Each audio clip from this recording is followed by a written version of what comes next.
Hey everyone, I'm Rather Incoherent, and today we'll be talking about what I think are the top 10 level 0 Mystic cards in the game. Now, unlike most classes, I do have an honorable mentions for Mystic. There are 3 groups of cards that I feel I need to bring up. There are Mystic Permanents, Clue Finding, and Fighting assets. Shriveling and Azure Flame are not actually incredible cards, neither are Rite of Seeking or Clairvoyance. These are the cards that are required for Mystics to do their job. I don't think they're particularly powerful, but they are your bread and butter, and not mentioning them would be incredibly wrong. So even though I don't think any of these cards deserve a spot in the top 10, I think all of them deserve a spot in your deck. I do not include evasion assets because if you can choose to use your head to kill a target or temporarily evade a target, you should just pick the card that fights and not the card that dodges. It's that simple. Now, the permanent cards I really did consider, do these deserve a spot? And again, while I think they should absolutely be in your deck, you need the experience because the arcane assets that you are reliant on cost a ton of experience and benefit from these. I do not think that including them in the list is interesting. I think that realistically, I could put these at number 1 and 2 on the list and say that they're mandatory for a Mystic to do their job well, and that's basically true. I could have made the top 6 cards on the list the ones I'm currently leading, but I think it's more fair to call them honorable mentions, things that your deck is reliant on to function, but not actually powerful cards, just a victim of Mystic class design. Now, getting into the actual list, at number 10 we have Deny Existence. Being able to tell a Treachery card that you do not take 3 horror on an autofail, you do not discard 3 cards or whatever, you have multiple weaknesses in the game where you can use Deny Existence to just mitigate the weakness entirely.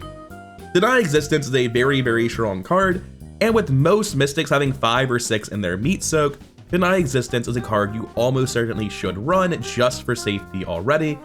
The fact that it's able to mitigate the worst case scenarios of a Mythos phase easily gives it justification for being in the 10th spot, and maybe it should be even higher than I'm ranking it. David Renfield largely gets on this list due to the severe lack of competition in both the ally slot and Mystic economy. Neither of those things are really something Mystic is good at. There's Arcane Initiate and David Renfield and not much else at level 0.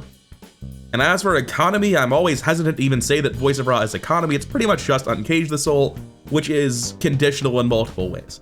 And additionally, is one of the few ways to get head bumps outside of Holy Rosary.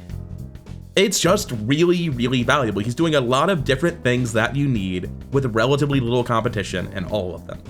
He's not a card I was happy to put on this list, but he is a card that deserves to be here. Drawn to the Flame is 2 Teslas Clues. It does unfortunately draw a card from the Mythos deck, but you are the second most Mythos resilient class in the game. Survivors have that throne, unfortunately. So it's not that bad for you to draw a Mythos card in the first place, and 2 Tesla's Clues is really valuable, especially on Mystics that are weaker. Like any 4-head Mystic disproportionately likes this card compared to what the 5-head Mystics are doing. But just, it's good, it's insane. 2 Tesla's Clues is a lot of work. And having mentioned David Renfield just now, coming in at number 7, we have the other economy card for Mystics. It is actually one of the best economy cards in the game, being essentially fast, gain 3 resources, because the thing it does, playing the spell or ritual, is something you are going to spend an action on guaranteed. But it's not that simple because you have to have multiple cards in hand at the right time. If you've already played 2 spells and then you draw Uncage the Soul, you can't just play your economy card and then use it to play your ally asset like every other class. And all those conditions are part of what's holding Uncage the Soul down, and being held down like that is part of what's elevating David Renfield up. Mystic economy is functional, but it's not the best. However, because it is so limited and Uncage the Soul's best case scenario is so insane, it does make number 7 on the list. Now, if you don't want to draw an encounter card when you get your 2 clues, you can take a test by adding your book to it, and also, if the scenario was giving you any shit about how it's going to be hard to do this test, you get to ignore that. Realistically, this is just auto-fail or get 2 clues. Every time you play it, it almost always reads that. And that's a really good effect. That's, you know, it's deduction that costs 2, but you're not a seeker, so you gotta settle for shit like that. That's still really good. Most people are happy to pay a resource or 2 for a deduction, so it sucks that you have to compare it to deduction, but it's still a very powerful card and easily deserves the number 6 spot. I didn't like putting Scroll of Secrets in number 5 because it's also a Seeker card. I didn't know if I should have like a separate list for cross-class cards or if I should just put them on any list they really deserve to be on. I think Scroll of Secrets was an honorable mention for Seekers, but for Mystic, it's an easy number 5. The class has terrible draw. Scroll of Secrets is a 1-cost draw 3 for 1 action. Takes up a hand slot, which a Mystic doesn't really need. It's a really good draw card, easily the best one that Mystics have access to, even including experienced alternatives. Absolutely fantastic. Pretty much every Mystic should at least be looking at Scroll of Secrets. And that's, like, what else do you need to say? It easily deserves to be here. Now, only fighters and flexes are looking at Spectral Razor. But unlike Read the Signs, where you compare it to a Seeker and you feel bad, you compare this to a Guardian and you feel on top of the world. A 2-cost event that engages and deals 3 damage on anything but the boss, that's incredible. That is so efficient. It's basically like Vicious Blow on a machete as opposed to just deduction on a normal check, but you also get the engage action. It's really good. It deserves to cost 2. Guardians like Zoe that have access to this are thrilled to put it in their decks. This is one of the best fighting events in the game, especially at level 0. We talked about them earlier. It's the Holy Rosary at number 3. 2 cost, 2 sanity soak, +1 to the only stat your character actually cares about.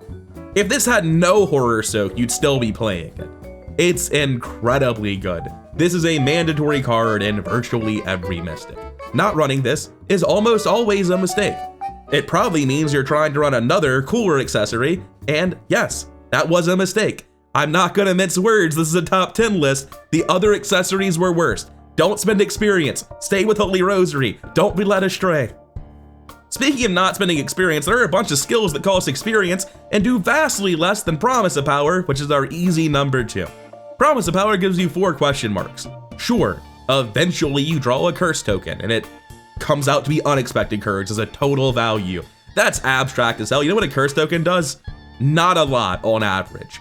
You know what 4 question marks does on average? Passes the test. It's a really good card. It's an insane card. It's the best card in Mystic that my table allows us to play because we banned number 1.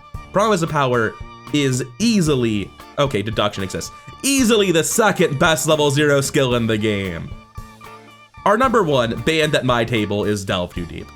Let me explain this to you, right? The game gives you experience, and then you go to the next scenario. So from this, you can intuit the next scenario is built around the amount of experience given in the first scenario. There is an experience curve the players are expected to follow. If you have more experience than that, your decks are more powerful than the scenarios intend you to be. If you optimize Delve Too Deep and you play 1 to 2 of them every scenario, it will trivialize the second half of the campaign, because the campaign is intentionally and obviously not balanced around you getting extra experience. It is also not hard to optimize Delve Too Deep and play 1 to 2 of them every scenario right at the end. It's not only unfun, it trivializes later scenarios, and that's why it's banned at my table.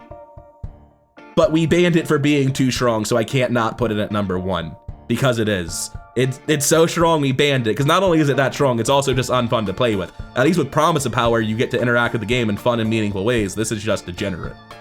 Anyways, I think that's my once annual bitching session about Delve Too Deep. I hope you enjoyed hearing me talk more positively about all the other Mystic cards we covered today. Thank you for watching. Thank you to my Patreon supporters, Evan and Jeffrey B, and I'll see all of you in the next one.